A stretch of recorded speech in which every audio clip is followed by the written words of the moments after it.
ভালো মা, ভালো মা।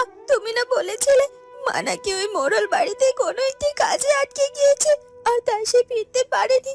আর আর সে আজ ঠিকই ফিরে আসবে। কিন্তু না, মা আজও ফিরে আসবে না। কারণ কারণ ওই মা যে ওই মোড়ল বাড়িতে নেই। আর আমি যখন মোড়ল বাড়িতে গিয়েছিলাম, তখন মোড়ল গিন্নি বলল যে মা নাকি কালই আমাদের বাড়িতে ফিরে এসেছে। এসব কি বলছিস কি রে মা? না না না না, এটা কি করে হতে পারে? তোর মা যদি বাড়িতে ফিরে আসতো তাহলে তো তাকে দেখতেই পেতুম। মন্ত্রীপুত্র রাঘবের কথায় সেই প্রহরী রাজকুমারের কক্ষে যাওয়ার জন্য রাজপ্রাসাদের অন্দরমহলে যায়। মন্ত্রীপুত্র যে আমাকে এমন একটা কাজ দেবে, এটা তো আমি ভাবতেও পারিনি। এখন আমি এই কাজটা কি করে করি, কি করে আমি রাজকুমারের কক্ষে প্রবেশ করি? তবে তবে আজ রাজকুমারের কক্ষের আশেপাশে তো কাউকেই দেখতে পাচ্ছি না।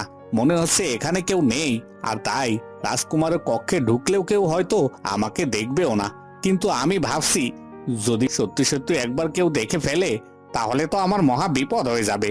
আমি যদি রাজকুমারের কক্ষ থেকে রাজকুমারের পোশাক না নিয়ে মন্ত্রীপুত্রের কাছে যাই, তাহলে তো মন্ত্রীপুত্র বলেছে আমার পরিবারের ক্ষতি করে দেবে। তাহলে আমি কি করব? না না, এখন কোনো কিছুই ভেবে লাভ নেই। সবকিছুর উপর আমার পরিবার, আর তাই আমাকে একটু ঝুঁকি নিতে হবে। আর তাছাড়া আমি তো রাজকুমারের কক্ষের সামনে চলে এসেছি। এখন শুধুমাত্র ভিতরে প্রবেশ করা আর পোশাকটি নিয়ে যত তাড়াতাড়ি সম্ভব ওনার কক্ষ থেকে বেরিয়ে আসতে হবে। এ কথা বলে প্রহরী আর একটু দেরি না করে রাজকুমারের কক্ষে প্রবেশ করে। কিন্তু রাজকুমারের কক্ষে গিয়ে সে কোথাও রাজকুমারের কোনো পোশাক খুঁজে পায় না। রাজকুমারের কক্ষে তো ঢুকে পড়লাম, কিন্তু এখানে কোথাও তো রাজকুমারের পোশাক দেখতে পাচ্ছি না। এখন রাজকুমারের পোশাক আমি কোথায় খুঁজে পাই? আর তাছাড়া যে করে হোক রাজকুমারের পোশাক আমাকে নিয়ে যেতেই হবে রাঘবের কাছে। আচ্ছা, আমি এত চিন্তা করছি কেন? মন্ত্রীপুত্র তো নিজেই আমাকে বলেছে যে রাজকুমার তার পোশাক কোথায় রাখে। ওই তো ওখানেই রাজকুমার তার পোশাক রেখে দিয়েছে, আর ওখান থেকেই আমাকে পোশাকটি নিয়ে যেতে হবে। আর যা করার আমাকে তাড়াতাড়ি করতে হবে, যেন কেউ কোনোভাবে জানতে না পারে আমি এই কক্ষে এসেছি, রাজকুমারের পোশাক নিয়ে গেছি।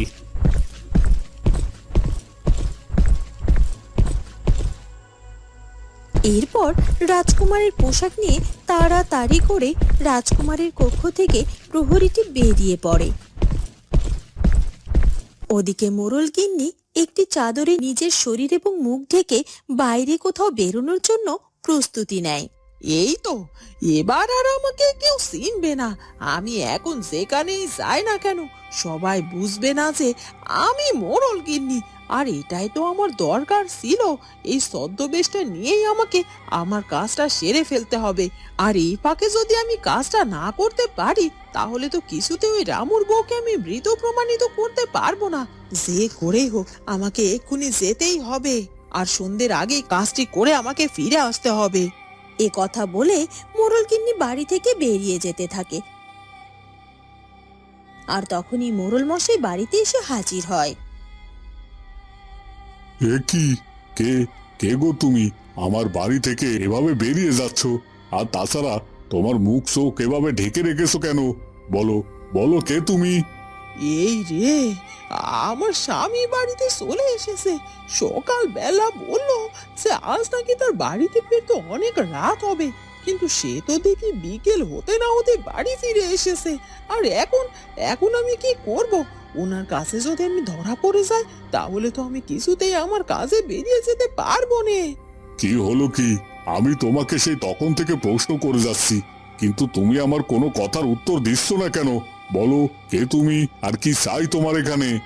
না না না না, কোনোভাবেই এখন আমাকে আমার স্বামীর কাছে ধরা পড়লে চলবে না। যে করেই হোক আমাকে এখান থেকে তাড়াতাড়ি চলে যেতেই হবে। আমাকে ক্ষমা করবেন মোড়ল মশাই, আমি আসলে পাশের গায়ে থাকি। আজ 4 দিন ধরে কিছুটি খাইনি, আর তাই আপনার বাড়িতে এসেছিলাম কিছু খাবারের খোঁজে। কিন্তু এসে দেখি গিন্নিমা বাড়িতে নেই। আপনার মেয়ে এসে বলল যে সে নাকি কোনো একটি দরকারি কাজে কোথাও একটা গিয়েছে, আর তাই আমি ফিরে যাচ্ছি। এ কি? আপনি একজন অভুক্ত মানুষ আমাদের বাড়িতে এসে আর এখান থেকে না খেয়ে চলে যাবেন? এটা কি করে হতে পারে? আর তাছাড়া আমার স্ত্রী বাড়িতে নেই তো কি হয়েছে, আমার মেয়ে তো পারবে আপনাকে খাবার দিতে। দাঁড়ান, কোথাও যাবেন না, আমি এখনই আমার মেয়েকে খাবার দিতে বলছি। না না মোরল মশাই, তারা দরকার নেই, আমার খাওয়া লাগবে না। আর এমনিতেই আমার অনেক দেরি হয়ে গেছে, এখন আমাকে যেতে হবে ক্ষণ। এ কথা বলে মোড়ল গিন্নি আর একটু দেরি না করে তাড়াতাড়ি বাড়ি থেকে বেরিয়ে পড়ে। মহিলাটি তো বলল যে ওনার ক্ষুধা পেয়েছে, আর 4 দিন ধরে সে কিছুই খায়নি, আর তাই সে আমার বাড়িতে এসেছে খাবার খেতে, অথচ খাবার না খেয়ে এভাবে চলে গেল। ব্যাপারটা তো আমার মোটেও সুবিধার লাগছে না। আর তাছাড়া ওনার গলার সুরটা আমার কেমন যেন চেনা চেনা লাগছে। যাই হোক, মানুষের মতো মানুষের কণ্ঠ তো থাকতেই পারে, এত কিছু ভেবে লাভ কি? আমি বরং যে কাজে এসেছি সেই কাজটি করে আবার আমাকে কাজে যেতে হবে। ওদিকে অভাগী বারান্দায় বসে তার মায়ের জন্য অপেক্ষা করতে থাকে। এ কি রে মা, তুই এভাবে বারান্দায় বসে আছিস কেন? যা, ঘরে গিয়ে বিশ্রাম কর, আর আমি রান্না শেষ করে তোর জন্য খাবার নিয়ে আসছি। কাল থেকে কিচ্ছুটি খাসনি তুই, এভাবে না খেয়ে থাকলে তো তোর শরীর খারাপ করবে রে মা। না না, আমি এখন কিছুতেই ঘরে যাব না, আর তোমার কিচ্ছুটি রান্না করা লাগবে না, আমার ক্ষুধা লাগেনি। আর তাছাড়া মা ফিরে এলে তারপর মা আজ রান্না করবে, আর মায়ের হাতের রান্নাই আমি খাবো। সেটা না হয় বুঝলাম, মায়ের হাতের রান্না খাবি, কিন্তু তোর মা তো সে আসবে সন্ধ্যের পরে। এখন তো সবে মাত্র বিকেল হতে চলেছে, এখনো তো অনেকটা সময় বাকি। আর তাই বলছি রে মা, এখন তুই ঘরে যা, তোর মা এলে আমি তোকে ডেকে দেবো। না না ভালো মা, তুমি আমাকে ঘরে যেতে বলো না তো, আমি এখানেই ঠিক আছি। আর তাছাড়া সুখ পাখি তো রয়েছে, আমি আর সুখ পাখি এখানে গল্প করছি আর এখানে বসে রয়েছি। তুমি যাও তো, তোমার কাজে যাও। আর মা ফিরলে আমি মায়ের সাথে দেখা করার পর তারপর অন্য কিছু করব, তার আগে নয়। পাগলি মেয়ে আমার, ঠিক আছে ঠিক আছে, তোর যা মনে চায় সেটাই তুই কর, আমি বরং আমার কাজগুলো সেরে নেই। এ কথা বলে অভাগীর ভালো মা সেখান থেকে চলে যায়। সুখ পাখি, তোর কি মনে হয় মা তাড়াতাড়ি ফিরবে নাকি আজও দেরি করে ফিরবে বল তো? আমার কি মনে হয় জানো, আমার বারবার মনে হচ্ছে মা নিশ্চয়ই আজ তাড়াতাড়ি ফিরে আসবে, কারণ মা কাল বাড়িতে ফেরেনি, তার জন্য মায়ের অনেক কষ্ট হচ্ছে। বুঝেছিস, যেমনি তোর মায়ের তোর জন্য কষ্ট হয় তেমন। আর তাই আমার মনে হয় সে মোড়ল বাড়ির সব কাজ তাড়াতাড়ি শেষ করে ফিরে আসবে রে। আমারও সেটাই মনে হয়, আর তাই তো আমি এখানে বসে আছি, যে মা তাড়াতাড়ি ফিরে আসলে আমি দৌড়ে গিয়ে মাকে জড়িয়ে ধরবো, তাহলে আমি খুব শান্তি পাবো। অভাগী, অভাগী, তুই বুঝি তোর মাকে বড্ড ভালোবাসিস? তা নয় তো কি বলতো, আমি আমার মাকে বড্ড ভালোবাসি, কারণ মা ছাড়া যে আমার আর পৃথিবীতে কেউ নেই। জন্মের সময় বাবা মরে গেছে, তারপর থেকে তো মাকেই আমি সব বলে জানি। আমার বাবা মা দুজনেই তো আমার মা। আর সব থেকে বড় কথা, আমি না আমার ভালো মাকেও অনেক ভালোবাসি, কারণ ভালো মা মা দুজনেই আমাকে অনেক ভালোবাসে। ওদিকে সেই প্রহরী রাজকুমারের পোশাক রাঘবের কাছে নিয়ে এসে হাজির হয়। এই নিন মন্ত্রীপুত্র, আমি রাজকুমারের কক্ষে গিয়ে তার পোশাক নিয়ে এসেছি, এবার আমি আসছি। না না, তুমি কোথায় যাচ্ছ? এখন তোমার কোথাও যাওয়া হবে না, তোমাকে আমার সাথে থাকতে হবে। আর একবার যেহেতু তুমি আমার ব্যাপারে সবকিছু জেনে গেছো, তখন তোমাকে তো আমাকে চোখে চোখে রাখতেই হবে। আর তাছাড়া তোমাকে দিয়ে এখন আমি আমার সব কাজ একটু একটু করে করিয়ে নেব, তবে কোনো চালাকি করার চেষ্টা কিন্তু তুমি করো না, তাহলে তুমি এবং তোমার পরিবার কেউই বাঁচবে না আমার হাত থেকে। আর তাছাড়া তুমি আমার এত বড় কাজ করে দিলে, আর তার জন্য তোমাকে আমি কিছু দিতে চাই। এ কথা বলে রাঘব একটি মুক্তোর মালা সেই প্রহরীকে দেয়। এ কি মন্ত্রীপুত্র, এ তো মুক্তোর মালা, আর এর দাম তো অনেক। এটা আপনি আমাকে দিয়ে দিলেন এই সামান্য কাজের বিনিময়ে? হ্যাঁ হ্যাঁ, এটা তো সামান্য মাত্র, তোমাকে আমি আরো অনেক অনেক উপহার দেব।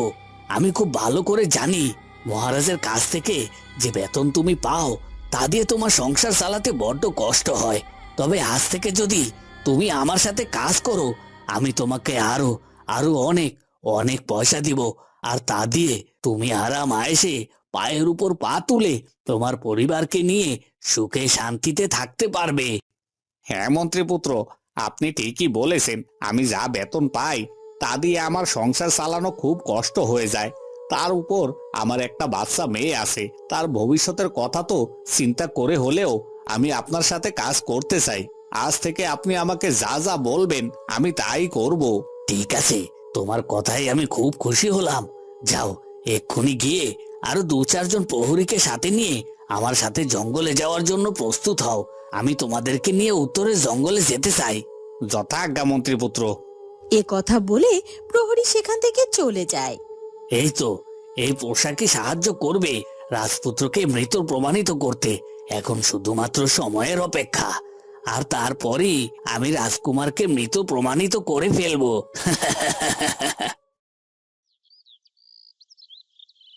কর্তা বাবু, আপনার কথা মতো এই বাড়িটি আমরা বেশ কিছুদিনের জন্য ভাড়া নিয়েছি। দেখুন, বাড়িটি বেশ সুন্দর না? আজ থেকে আমরা এই বাড়িতেই থাকবো।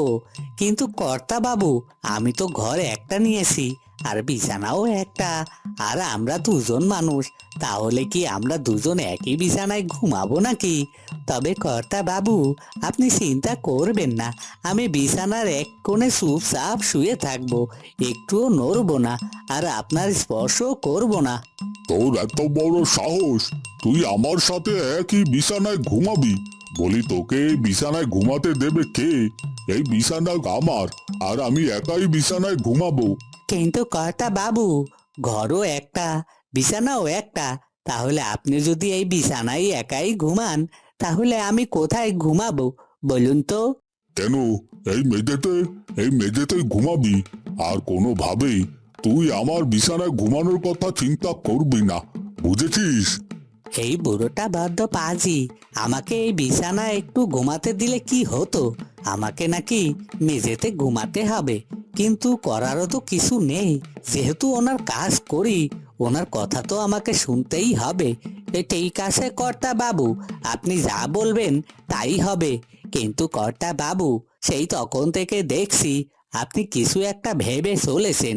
কি ভাবছেন বলুন তো? কি আর ভাববো, এই যে ওই মেয়েটার কথাই ভাবছি। ওই মেয়েটার মুখখানা একেবারে আমার চোখের সামনে যেন ভাসছে। কি সুন্দর দেখতে মেয়েটা, মেয়েটার চোখ দুটো টানা টানা, আর মুখখানা মায়ায় ভরা। এমন একটা মেয়ে তো আমি জীবনে আমার বউ হিসাবে চেয়েছি। বলা, খোঁজ লাগা মেয়েটির বাড়ি কোথায়, আর যে কোনো কিছুর বিনিময়ে আমি ওই মেয়েকে বিয়ে করতে চাই। বুড়োকালে আবার ভীমরতি ধরেছে বুড়োটার। কিরে বলা, তুই কি আমাকে কিছু বললি নাকি? না না কর্তা বাবু, কিছু বলিনি, শুধু বলেছি যত তাড়াতাড়ি সম্ভব আমি ওই মেয়ের খোঁজ লাগানোর ব্যবস্থা করছি। ওদিকে মোড়ল গিন্নি চলতে চলতে জঙ্গলের রাস্তায় ঢুকে পড়ে। বেশ খানিকটা পথ তো চলে এলাম, তখন থেকে চলেছি, কিন্তু মনে হচ্ছে পথ যেন শেষই হচ্ছে না। যত তাড়াতাড়ি সম্ভব আমাকে কানি বুড়ির কাছে পৌঁছতেই হবে। কানি বুড়ির কাছে না পৌঁছানো পর্যন্ত আমি কিছুতে ওই রামুর বউকে সবার কাছে মৃত প্রমাণিত করতে পারবো না। আর সবার কাছে মৃত প্রমাণিত করাটা যে আমার জন্য খুব দরকার। কিন্তু তখন থেকে হেঁটে চলেছি, কিছুতেই যেন পথ শেষ হচ্ছে না। পা দুখানা একেবারে আমার ব্যথা হয়ে গেল, কিন্তু কানিবুড়ির বাড়ি পর্যন্ত এখন পর্যন্ত পৌঁছতে পারলাম না। কানিবুড়ি যে কেন এত দূরে বাড়ি করে আসে কে জানে। যাই হোক, কথা বলে সময় নষ্ট করে লাভ নেই, আমাকে তাড়াতাড়ি কানিবুড়ির কাছে পৌঁছতেই হবে। এ কি, এই মহিলা এভাবে হন হন করে ছুটে কোথায় যাচ্ছে? মনে হচ্ছে জঙ্গলের ওদিকটাতেই যাচ্ছে। তবে এই মহিলাটিকে দেখে আমার কেমন যেন সন্দেহ মনে হচ্ছে নিশ্চয়ই কোনো অন্যায় কাজ করার জন্য কোথাও যাচ্ছে। যাই হোক, ও যেখানেই যাক না কেন, সেটা দেখে আমার লাভ নেই। আমি তখন ওই মেয়েটির বাড়ি লুকিয়ে লুকিয়ে চিনে এসেছি, আর এখন আবার মেয়েটিকে আমার দেখতে বড্ড ইচ্ছে করছে। জানি না মেয়েটির মধ্যে এমন কি আছে যে ওকে বারবার আমার দেখতে ইচ্ছে করে। যাই, চুপি চুপি ওর বাড়িতে যাই, গিয়ে ওকে একটু দেখে আসি। এ কথা বলে পাখিটি অভাগীর বাড়ির দিকে উড়তে শুরু করে। বন্ধুরা, কি হতে চলেছে এরপর সেটা জানবো আমরা ঝিয়ের মেয়ের ভাগ্য গল্পের পরবর্তী পর্বে। আর আমাদের আজকের ভিডিওটি ভালো লাগলে অবশ্যই আমাদের চ্যানেলটিকে সাবস্ক্রাইব করে দিও। দেখা হবে নতুন কোনো পর্ব নিয়ে। ধন্যবাদ।